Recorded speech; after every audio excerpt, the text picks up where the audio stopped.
ये खुलासा कर रहे हैं हम, आपकी समझ में आए ना जाए आप जाने, हम कभी किसी का खंडन मंडन नहीं करते। क्यों? वो शरीर, वो घट कौन सा था, वहां से वह शब्द का प्राकट हुआ जो ब्रह्मांड की रचना हुई। दुनिया भी शिक्षा पाई है, उसमें भी बहुत कुछ दर्शाया गया है। वो शरीर, वो घट कौन सा था, उस शब्द का प्राकट हुआ जो संचालन हो रहा है। वो घट कौन सा है, वो शरीर कौन सा है, जहां से वह शब्द का प्राकट होगा जो संहारक कार्य भी होगा। बुद्धिजीवी है, शंकर ब्रह्मा विष्णु राम श्री कृष्ण, देवी दुर्गा हनुमान जी, गौतम बुद्ध महावीर जैन, सब तमाम हस्तियों का नाम वैदिक काल के इतिहास में आता है। और लेख में उनका चरित्र भी आता है, लेख में बहुत कुछ आता है। लेकिन हम भले ही हरकारा चौकीदार बन के काम करते हैं। श्रीमान जी, हमने तो समस्त संसार रूपी समाज, संसार रूपी समाज हमारे लिए दुनिया एक राष्ट्र है, शुरू से ही निकलता है तो समझ सकते हैं वैदिक काल का इतिहास।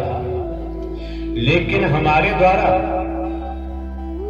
स्पष्ट आने वाले महापुरुषों को दर्शाया गया है, क्योंकि लगभग दुनियावी कैलेंडर के मुताबिक हमको 20 वर्ष इस मार्ग पे हो चुके। हम भी सर्विस करते थे, गवर्नमेंट सर्वेंट थे, पुलिस विभाग में भी नौकरी की है।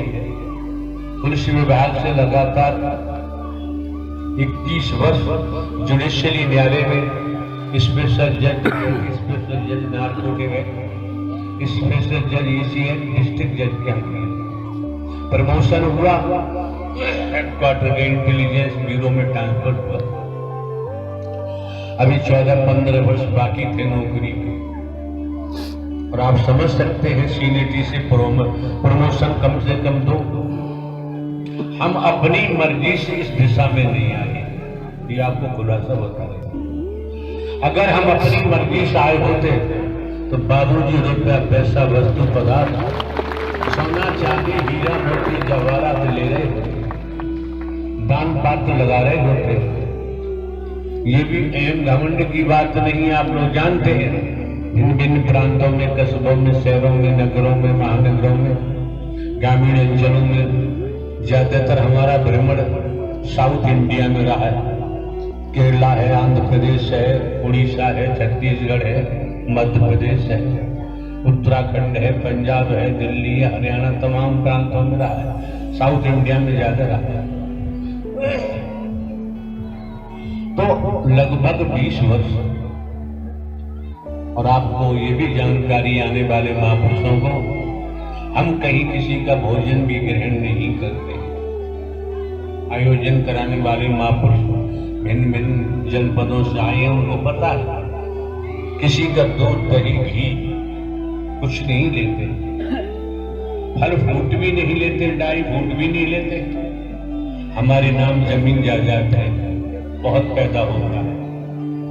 महापुरुष तमाम वहां रहते हैं, अपना खाते पीते हैं, रहते हैं, और जमीन में जो पैदा होता है हमारे कोई खर्चे भी नहीं, हम उसको पहली बात खर्च भी नहीं कर पाते।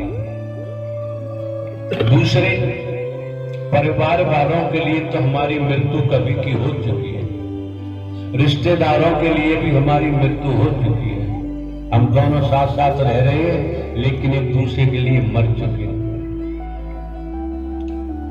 हमने अपनी स्थिति बताई और अपनी स्थिति बता रहे हैं।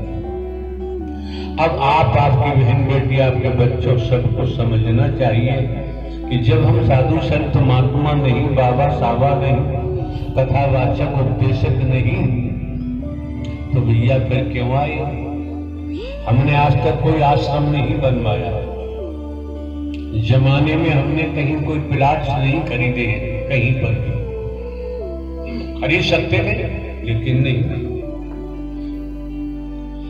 तो आप महापुरुषों को समझना चाहिए, न ये बाबा है, न साबा है, न कथावाचक है, न उपदेशक है, न भाषण देता, न स्पीच देता, न प्रवचन करता है। और आपको ये भी हम अवगत करा दें, यहाँ हमारे यहाँ शुरू से लेकर अब तक कोई प्रचार प्रसार करने वाला एक भी स्त्री पुरुष नहीं आया जो प्रचार प्रसार करे। कहीं से आप समझ सकते हैं, हमारे द्वारा आपको आमंत्रण भी नहीं भेजा, कोई बता दे भेजा, और न्योता भी नहीं दिया, और उसके बावजूद भी बहुत संख्या आपकी बहन बेटियां इस ग्राउंड में उपस्थित दिखाई दे रहे हैं। तो एक बात नोट कर लो, वो नोट क्या? आपने ये भी देखा है, लगभग 20 वर्ष हो गए यहाँ आपकी पहचान स्त्री पुरुष से है, आपकी पहचान हिंदू मुस्लिम सिख ईसाई ब्राह्मण क्षत्रिय शूद्र से है आपकी पहचान। लेकिन यहाँ इस मानव मंगल मिलन सद्भावना समागम में नारायण हरि परमात्मा के दरबार में ये पहचान नहीं है। इस पहचान से हमारा कोई सरोकार नहीं है। क्यों? जिन्होंने ब्रह्मांड की रचना की है उन्होंने शरीरों को भी देखो, घास फूस खाते हैं, लाल रक्त बन के तैयार हो जाता है। तो रक्त से भी पहचान नहीं बन रही, और कोई ठप्पा लगा के भी नहीं भेजा कि तू फला वर्ग का है। अब ये क्या है क्या नहीं है तो आप जाने, ये विषय नहीं है। और संतों की वाणी क्या कहती है?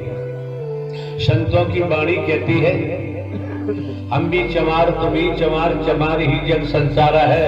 और कहत कभी सुनो भाई साधो, कौन चमड़ी से? हर कोई चमड़ी वाला है, बिना चमड़ी कोई है तो बता दी। ये लेयर है, इसके चमड़ी की लेयर जो ऊपर है ये हट जाती है ना। मेडिकल साइंस के द्वारा डॉक्टरों के मुख से हमने सुना है कि चमड़ी के अंदर 6 लेयर और है, 7वीं परत ऊपर है। अगर ये चमड़ी की लेयर हट जाती है तो बाबूजी कितने विषैले कीड़ा बैठेंगे, मक्खी बैठेंगी, और पूरे शरीर में पीप होगा, मवाद होगा, बच नहीं सकते। जब परमात्मा कितना बुद्धिमान है, कितना शक्तिशाली है, संपूर्ण रचना को देखो। वस्त्र न पहनो, वस्त्र पहनने की जरूरत नहीं, फिर भी जब तक चमड़ी सही सलामत है बदन पर, तब तक कोई कीड़ा मकोड़ा का असर नहीं हो पाता। और आप जानते कितने विषैली जन